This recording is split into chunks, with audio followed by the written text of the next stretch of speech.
Connaissez-vous Kumamon? Si vous pensez que c'est un banal ours en peluche, vous vous trompez. La mascotte de la préfecture de Kumamoto au Japon a généré plus de 1 milliard d'euros de produits dérivés en 2016. Et sa célébrité est telle que Kumamon est aussi un outil diplomatique, même s'il réserve le même traitement à un enfant de 7 ans qu'à l'ambassadeur de France dans l'archipel. Ce personnage sympathique et lucratif est loin d'être une exception. Il n'y a pas de statistiques officielles, mais on compterait aujourd'hui près de 2000 mascottes nippones. Mais alors, d'où viennent ces mascottes? Pour le savoir, il faut faire un retour en arrière et sortir du Japon. C'est au début du XXe siècle, dans les stades américains, que naissent les premières mascottes costumées.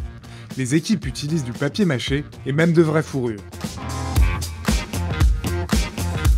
L'arrivée des matières synthétiques dans les années 70 donne naissance aux mascottes telles que nous les connaissons aujourd'hui, y compris en France.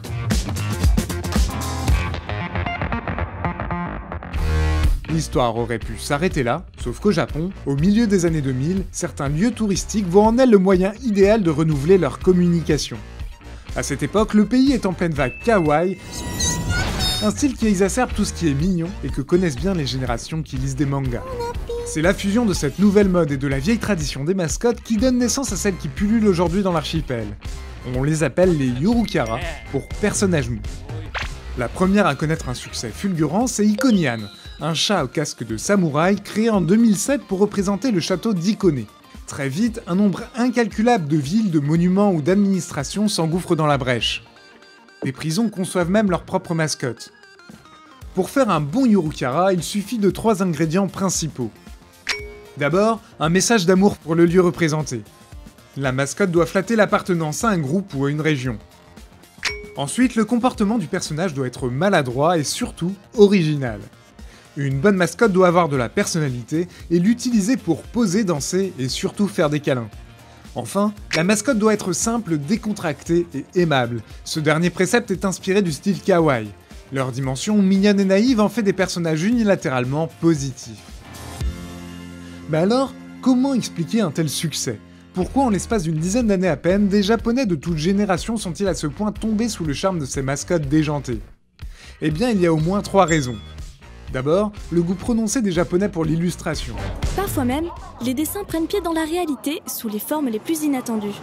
Une sorte de matérialisation, comme une première étape vers la personnification.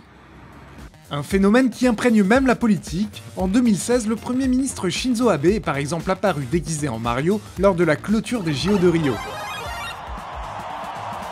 La deuxième raison s'appuie sur la religion Shinto.